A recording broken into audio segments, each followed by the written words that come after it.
So dito na po tayo kay Sister Rosel. Good evening po, Sister Rosel.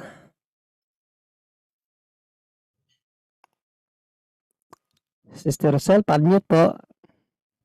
Hello. Hello, Hello naririnig po. ba? Yes, narinig naman po. Malinaw naman. Sorry. First time ko kasi ano, ay, Ayun. Good first time evening. ko kasi first time ko pumasok sa Zoom and first time ko din maglalakas loob na ako mag-testimony. Ayun, amen. Sige po, sister. Wait, may tissue ako dito, wait lang. Um, at siyempre magpapakilala muna ako na ako nga pala si Rosel Galano. Ako yung nagme-message sa iyo, may instant brother Jenry. Andito po ako sa Hong Kong ngayon, pero taga Nueva Vizcaya po ako. So, my testimony is mostly about spiritual warfare. And kasi last 2024, yung mama ko kasi nagkasakit hanggang sa, namatay. And then,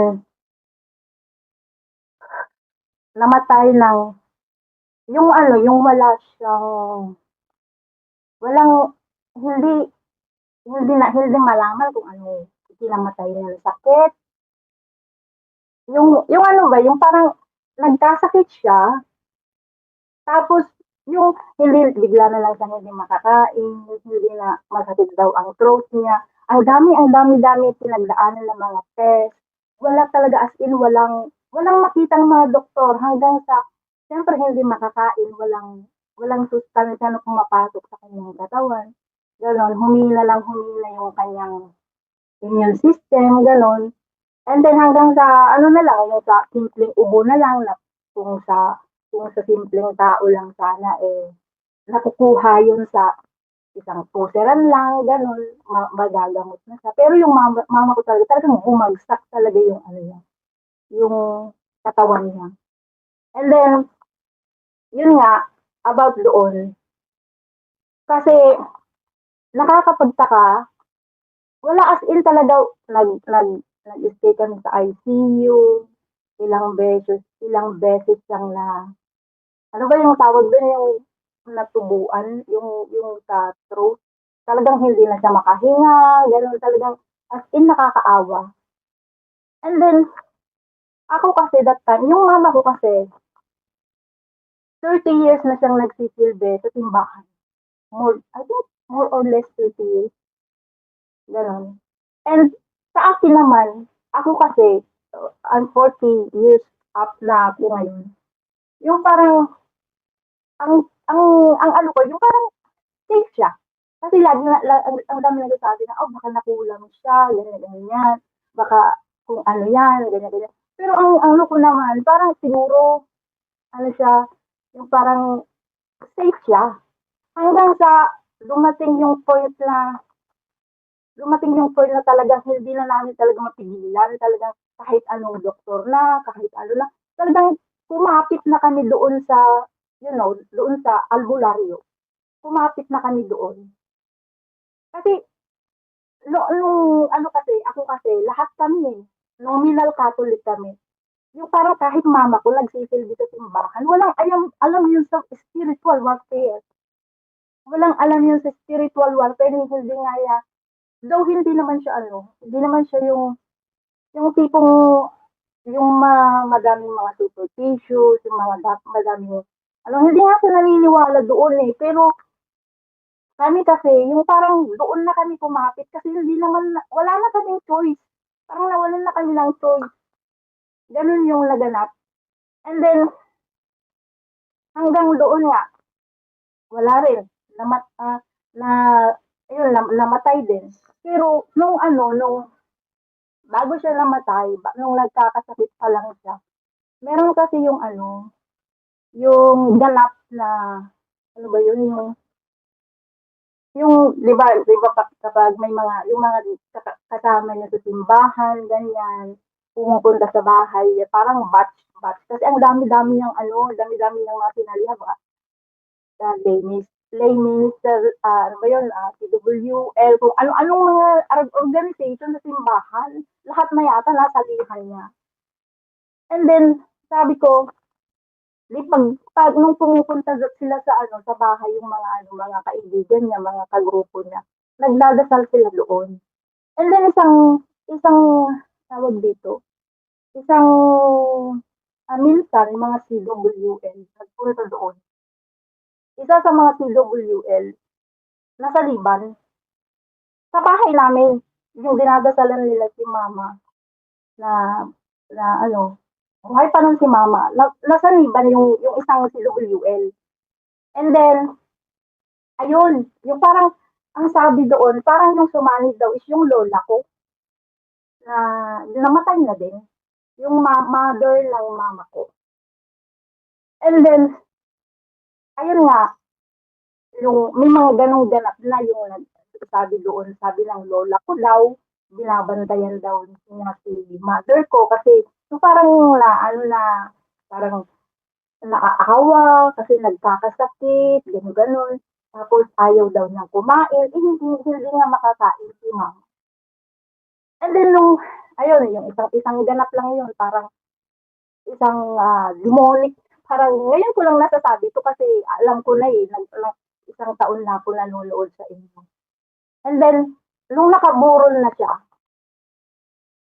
after I think four days, nagtanong pa nga ako sa inyo dito doon. Nakaburol pa lang siya. May isa na namang na parang yung isang tao doon na ano, na parang bumisita din, gano'n. Nasa Liban na naman, na parang sinasabi na si mama daw namin yun, gano'n. Yung parang tinatawag pa nga kami eh. Siyempre ako naman, parang inano ko na rin na siya yun, pero parang deep inside, parang may mali, hindi. Sabi kong gano'n, kahit patay na si mama, ayoko siyang mag-stay dito. Gusto ko siyang pumunta sa langit.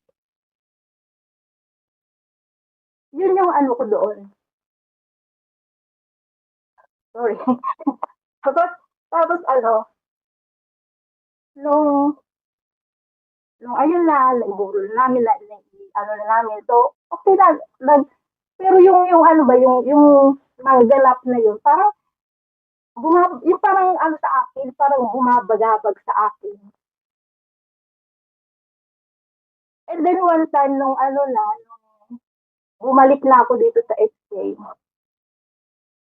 talagang ano, talagang nag-research talaga ako. May YouTube akong tao, hindi ako masyadong ma-Facebook. Eh. May YouTube akong tao. And then nagre-research ako sa YouTube. Alam niyo yung ano, yung parang nakikipagdigmaan ako sa ano tawag dito, sa demonyo at saka sa ano. Yung parang nagre-research ako sa YouTube, ang lumalabas, yung lumalabas yung mga, kung yung mga ano ba yun, yung mga ah, psychic, yung mga gano'n, yung mga manghuhula, yung mga sikat na mga manghuhula dyan sa Pilipinas, kung papaano, ano. Alam niyo ba na naisip ko din dahil doon na parang parang gusto ko na lang sanang ano, yung gusto ko na lang mag-aral mangkulam. Yung parang gano'n ba yung kasi yun na lang yung laging-laging pumapasok. Eh, doon ba nakakaligtas? Doon ba naliligtas ang isang tao? Yung mga gano'ng klaseng ano. So, pinag-aaralan ko yung ano, pero yung alam mo nakakatawa, yung pag gugustuhin ko ng ano, yung parang andun na sa malapit na ako sa point na gusto ko ng talagang gusto ko ng ano mag-aral sa pangkukulam, gano'n ba. Tapos eh mag mag-a-appear sa akin ng isang video na yung mga ano ba yung mga dating witch, mga dating psychic, yung mga karanasan nila, gano'n na yung mga katakot-takot na mga karanasan nila, gano'n nagpapakita din sa akin yun. Eh, parang is may spirit, parang yung guardian angel ko na ito ang mangyayari sa'yo. Pag ginawa mo yan, ito ang mangyayari sa'yo. Yung parang ganun. And then, yung, hindi, Sabi ko, nakakatakot, parang ayoko yata, sabi ko gano'n. And then, do'n ko pa nga nalaman na, alam mo yung mga ganyan, mga nag-aaral ng witch-witch na yan, may mga ano daw sila, may mga FB group daw sila, gano'n, gano'n. Tapos, kung ano-anong, ang napakadali lang daw. Gano'n, gano'n sila, yung parang, yung mga napapanood ko na video. And then, sa kaka-research ko, wala man lang lumalabas na ano na hindi ako makontento ba, yung hinahanap ko, hindi ko makita na kung iba yung ano, yung binibigay na answer sa akin, pero meron pa rin akong hinahanap na hindi ko alam kung ano yun. Alam mo yung feeling na gano'n? And then, one time, unang-una kong natatandaan ko pa, na hindi ko na malaman kung ano yung exact na title, pero it's all about spiritual warfare kay si Mr. Curious Catholic. Yun. Sabi ko, ano yun? Sabi ko gano'n. Then, pinanood ko siya parang 1 hour, mahigit 1 hour eh. Tapos, pinanood ko siya, as in talaga pinanood ko, parang bago to sa akin, sabi ko gano'n. And then, pinanood ko siya. And then, siyempre, di ba pag nakapanood ka na, yung algorithm mo mag-iiba. Yung algorithm ng pinapanood mo mag-iiba. And then, ayun na, sunod-sunod na yung sunod-sunod na yung mga video ng about spiritual warfare, gano'n, gano'n. Hanggang sa ito na nga, tinuro ako ng Panginoon dito sa punto por punto. So, ayun, i-review ko yung mga videos ninyo, ganyan. Nainis pa nga ako kasi yung Bisaya, hindi ko maintindihan. Kasi Ilocano ako. Sabi ko, and then hanggang sa nakarating ako sa mga foreign lang ng mga spiritual warfare, mga sila Father Ripper ganyan. So, ayun, ang dami kong natutunan, honestly. Tapos, nung yung tawag dito, yung paano, yun yung sumunod kong question. So, anong gagawin ko? Paano? Saan ako mag-uumpisa? Ganun yung question ko. Tapos, may narinig na naman ako, ano daw yung cares. Ano yung cares? Anong meaning ng cares? Cares saan? Ganun ako. Parang nainit na ako. Ano ba yun? Ano ko sa Facebook. Tapos cares. Ayun, confessional daw, ganun. Tapos, ginawa ko lahat. Yun kasi alam nyo guys, yung, yung di ba namatay yung mama ko? Yung mama ko kasi, yung mama ko, inaalagaan niya si papa ko. Na si papa is stroke na for, I think, na 8 years lang ngayon, na stroke. Si mama ko ang healthy no time na yun, and then si papa ko, ang stroke, ang lahat nga ng tao bakit siya yung nauna? Hindi, parang ano ba? Parang mas gusto pa nila na si papa na lang na nauna, ganun. Sabi ko, yun din ang ko. Ngayon, ang problema ko kasi nung time na yun, kasi di ba yung sinasabi nila na nakasinulam siya, ginano siya ng mga kung anong-anong. Sabi ko sa sarili ko, kailangan kong protektahan ng pamilya ko. Lalong-lalo na yung papa ko. Kaya ang question ko, paano? Yun yung question ko na napakalaki. Paano? Then ito nga nung nag-aaral na ako dito sa punto por punto. Tapos ayun, yung cares daw, ganun. Talagang pinush ko talaga siya. Nung umpisal ako, everyday, nagro-rosary ako. Tapos yung talagang, alam mo yung, di ba pag may babaguhin ka sa buhay mo, parang yung meron akong hindi na, meron akong, meron akong parang kalaban na hindi ko nakikita. Ganon. Tapos, nung nagpa-practice na ako, nagro-rosary na ako, nangungumpisal na ako, ganyan. Yun nga yung about sa occultism, gano'n, yung sa, ano ba yun? Sa mga kulang-kulang na yan, yung mga, kasi nanonood ako ng mga horoscope, mga psychic, kung ano mga idea ng mga demonic stuff, ganyan. Kinumpisal ko lahat yun sa pare. And then, ayun nga, nagro-rosary ako. Hanggang sa siguro, nainis na sa akin yung demonyo na ano sa akin, talagang hindi na niya talaga ako mapigilan na talagang hinahanap ko talaga ang Panginoon, gano'n. Tapos ano, ang nangyari sa akin, dito sa bed ko kasi, itong bed ko kasi, bunk bed ito, dito sa baba, may computer room, diyan sa baba. And then diyan sa may likuran ko lang, diyan yung hagdanan. Nahulog ako diyan. Nahulog ako diyan, as in nahulog ako. Dahil nga sa ano nga siguro, nainis na sa akin yung ano talagang ano ba yung tawag doon? Retaliation ba yun? Kasi nag-aano din, parang na binabasa ko din yung ano noon, yung pinupost ni Bro Romer na yung about sa ano ba yun, na deliverance. Wala pa ako nito noon, wala pa ako nito noon. Pero yung pinopost niya kasi doon sa Facebook niya, yung about, dito rin galing. Binabasa ko lang siya gabi-gabi. Binabasa ko siya. Tapos, yun nga siguro, na-retaliate ako, gano'n. Parang nahulog ako dito, yung ano, alam mo yung door stopper ng pintuan, yung parang hindi siya ano ba yun, yung parang ano siya, parang hindi siya madikit dun sa may wall, gano'n. Yung door stopper niya kasi, yung parang ganito siya, yung door stopper niya buti nakaka-attach siya doon sa wall. So, ang position niya ganyan. Yung position niya ganyan. Hindi siya nakaganon usually kasi yung iba naming door, ang naka-attach siya sa may floor. So, ang position niya is nakaganyan siya dito lang sa room ko lang din naman.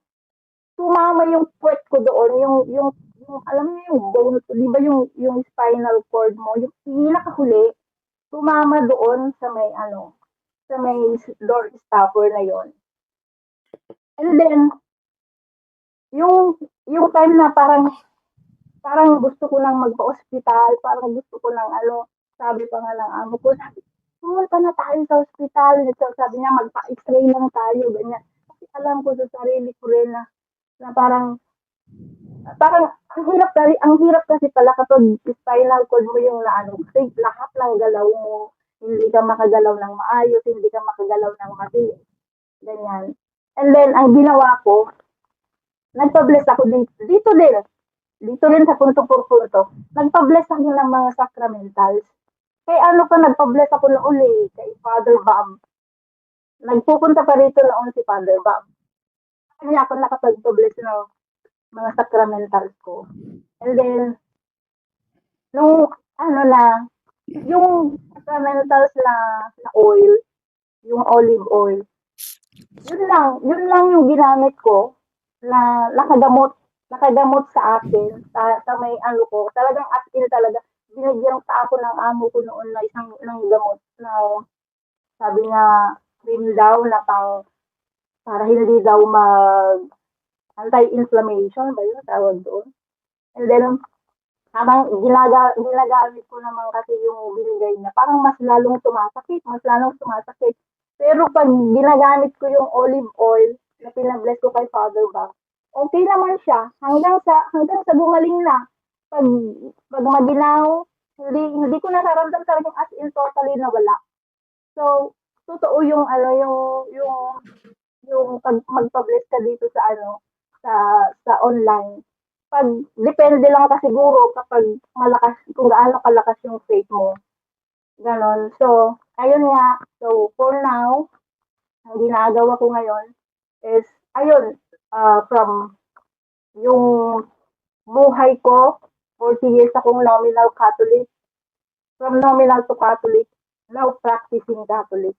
Ang sarap talaga pakiramdam yung ano, yung nangungumpisal ka, yung yung nag-a-adoration every Sunday, gano'n. Tapos, yung parang, di ba, sabi niyo kasi dito, yung kapag meron kang something demonic o possessed ka ganyan, hindi ka makatagal doon sa ano, sa presensya ng doon sa Blessed Sacrament. So, ako talagang, inaano ko talaga na every Sunday, nag-a-attend talaga ako diyan. Dati-dati naglalakwat ako, ngayon hindi na.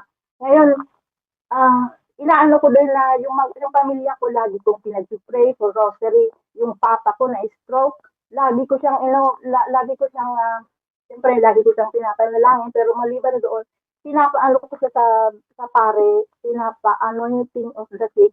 So, since pinapaano yung thing of the sick ko si papa, parang, ano siya, lumalakas na siya. Dati-dati, hindi siya, uh, dati-dati, pumupunta yung, yung isang, ano tawag doon, yung nagbibigay ng OSCE, binibigyan lang siya sa bahay, tapos nagsisimba siya online. Ngayon, nagsisimba na siya sa simbahan. Hello. Tapos, ah, siyempre, tutulong din ng, ng pamilya ko doon, kapatid ko, asawa ko. Ngayon, ang struggle ko na lang is yung kapatid ko, at saka yung asawa ko, na lagi kami nag-aaway-away dahil lang dito nga. Ang hirap pala, sabi ko, sa, yung lagi na lang ako nagpipray, sabi ko, Lord, hindi ko to kaya. Sabi ko, Lord, hindi ko to kaya. Kailangan kita. Sabi ko, ito na lang bahala sa pamilya ko. Sabi ko, gano'n. Sabi ko, ayun, for now, nagpapasalamat ako ng marami kasi halos lahat ng mga natutunan ko dito sa punto por punto, talagang in-apply ko talaga sa sarili ko. Talagang kumbaga malaki yung ambag ninyo sa knowledge ko sa ngayon. So, thank you sa Panginoon, unang-una, siyempre. And thank you sa lahat dito sa punto por punto. And sana marami pang alam ko maraming diyan, marami nang nabago ang buhay dahil sa punto por punto. So, sana maglakas din kanilang loob na tawag dito, mag-testimony katulad ko. Kasi ako talagang, inahalo ko talaga na makaya ko ba itong mag-testimony, ganyan. So, ayun lang. Maraming salamat sa Panginoon, and God bless you all. Yun lang. Maraming salamat po sister, nakakatuwa ko pong pakinggan.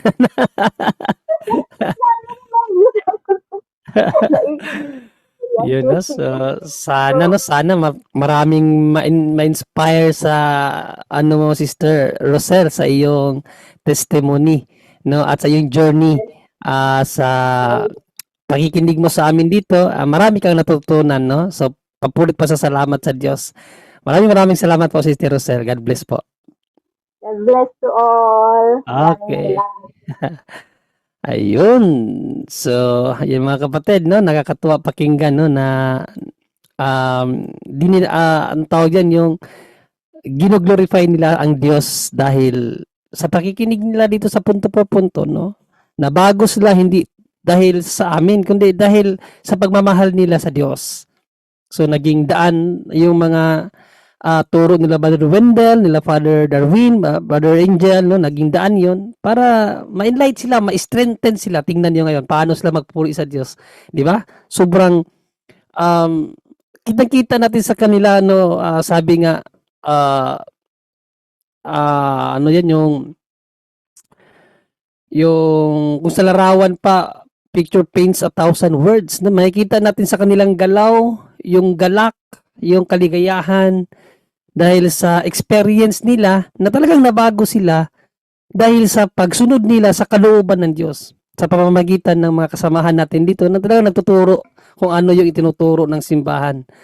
No, so sana marami po ngayon ang nakarinig na kita kay Sister Rosel, no, yung sa dalawa pa kaganina na nag-testimony na maano rin sana kayo ma-inspire at come on, no, share your journey sa from being syempre yung kayo dati hanggang sa ngayon na binago kayo ni God, no? Basahin niyo uli mga kapatid yung 2 Timothy 1:6-8, no? Huwag kayong matakot, sabi ni St. Paul, na magpahayag sa kadakilaan ng Diyos.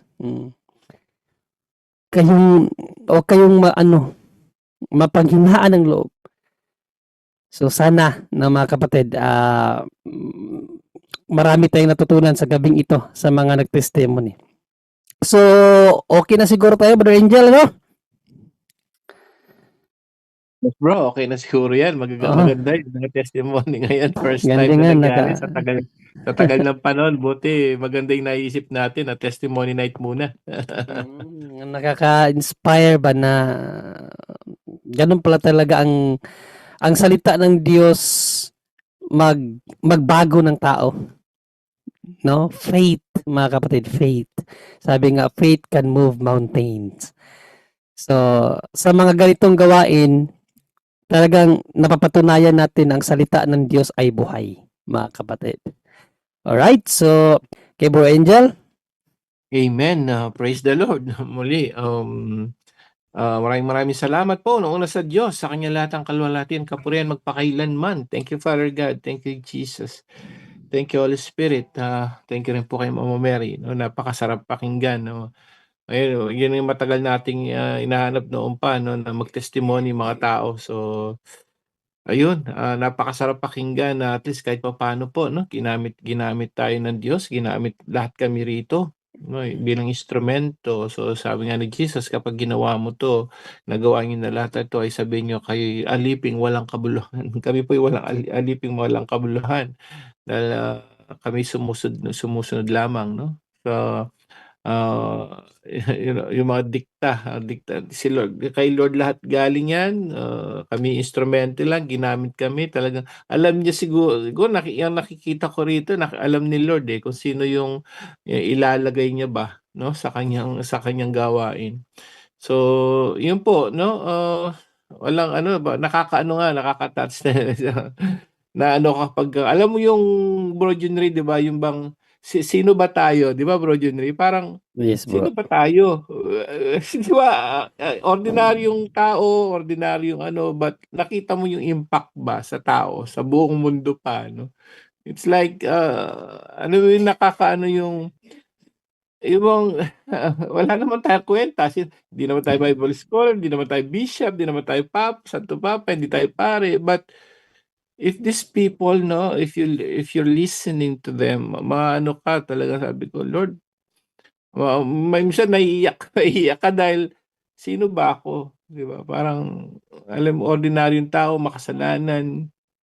And then later on, gagamitin mo rito para yung mga tao biglang nagbago, biglang na ano, sabi nga, who am I? Di ba? Sino ba tayo, no? Sabi nga, malaking karangalan, naisip ko rin tuloy yun, Bro Junry, na dati rin yung aksidente ko, sabi ko. Doon sa aksidente ko noon, buti hindi ako tinamaan, napuruhan, no? So, kung napuruhan ako noon, SUV ang tumama sa akin, sedan lang ang gamit ko. Talagang patay ako noon. Yung pangalawa po na aksidente, kasunod ko noon, mga siguro 1 taon, 2 taon. Yung bata na aksidente doon, patay. So, sabi ko, kung ako patay na, saan ako ngayon? So, yun po yung sinasabi natin, no? If God gave you a chance, no, sabi ko malaking karangalan, malaking pasasalamat at malaking biyaya. Kasi hindi niya tayo kinuha nung tayo makasalanan. Amen ba, Bro Junry? Di ba? Amen, Brother Angel, amen. Oo, kung imagine niyo po yun, no? Seriously speaking, kung kinuha tayo during that time, at hindi tayo nakapakinig dito, at wala tayong alam, saan kaya tayo pupulutin? Puro tayo, alam mo yung, puro kasalanan. And then kinuha tayo ni Lord. Hanggang ngayon, billions of people are dying, no? Namamatay without repentance. Walang chance na nag-repent. And tapos yung iba ngayon, nakakapakinig na, mayroon pa rin mga taong they don't care. Sabi ko nga, 340 na tayo subscriber, but millions of people na yung nakapakinig. Where are they, no? Nasaan sila? Kasi pagtawag 'to ng Diyos sa ating lahat. Pagtawag po ng Diyos, chance. At kapag ito yung chance na binigyan ka na at hindi pa natin ginrab ang opportunity talaga magbago, magbalik loob, no more chance. Kaya nga 'pag tinawag po tayo 'no, sa mga nakikinig ngayon at makikinig pa, this is a big blessings to us na binigyan tayo ng chance na hindi natin nakamatayan nung during tayo ay makasalanan pa. Binigyan tayo ng pagkakataong magbalik loob. Sana ituloy-tuloy natin 'to 'pag tinawag ka na. Sabi niya, "If you hear His voice, harden not your heart." O kapag narinig mo na ang salita niya, wag nang matigas ang ulo at wag patigasin na ang puso. Dahil kapag yan na, wala na, uli, wala na. Ang dami nakapakinig dito, binaliwala. And we need to take this chance hanggang sa kamatayan na 'to. Lagi natin narinig, manatili hanggang wakas. Dahil kung sino bang nanatili hanggang wakas, siya maliligtas. Kasi wala naman, saan pa tayo pupunta? Paalala po yung sinabi ni Jesus, iniwan siya nung tungkol dun sa, pansinin niyo po yung sinabi nung sa Juan 6, di po ba? Nung sinabi yung tungkol sa banal na hostia, doon sa tinapay, no? Ang daming umalis. Ano sabi kay Apostol Pedro? Aalis din ba kayo? Ang sabi ni, yun ang pinaka-inspirational quote na sinabi ni Apostol Pedro. Saan pa kami pupunta? Tama, no? Saan pa tayo pupunta? Babalik tayo sa sanlibutan? Babalik tayo sa makamundong bagay? Puro pera, business. Ako ganun dati, business, business, business. Anong nangyari? Wala rin. No? So, sa lahat na nakikinig ngayon, saan pa tayo pupunta? Bakit yung iba nakapakinig pero bumabalik pa rin? Ang binalikan mo, walang kwenta. Dito ka sa Diyos, sabi ni si Apostol Pedro, saan pa kami pupunta, Lord? Kasi nasa iyo na nagbibigay buhay, tama. Bibigay buhay sa kabilang buhay. Hindi kayo liligtas ng kung sino man dyan, kung pera mo man yan, kasikatan mo, hindi kayo liligtas niyan. So, if God gave you a chance, sa lahat na nakikinig, please. Kaya nga po sa ebanghelyo natin, pabaan po ng ebanghelyo, yung ginawa yung nakita natin transfiguration, pagpapaalala yun po, na talagang totoong may Diyos, totoong may kabilang buhay. At itong transfiguration, pagpapaalala, na tayo rin, kailangan po mag-transfigure na rin, magbalik loob na rin tayo, magliwanag na rin tayo sa iba. Amen? So, kailangan na po natin yon. There is no turning back. Hindi na tayo dapat bumalik sa dati. Dapat, sabi nga, pabanal ka na. Amen? Kasi kung hindi, one miss, that's it. We will go to hell forever. And this is the last chance for us, for everybody. Sa lahat na nakikinig ngayon, itong binigay ng chance sa'yo ni Lord, i-grab nyo yan. I-grab na natin yan. At mananatili tayo hanggang wakas na. At dahil dun sa sinabi ni Jesus, totoo yun. Sinabi niya na mananatili hanggang wakas ay siyang maliligtas, totoo yun. So sabi nga, for life na po to, sana yung transfiguration, papaalala, mayroong kabilang buhay. May resurrection din tayo. Kung tayo talagang susunod ng tapat sa kanyang mga banal na utos. Amen.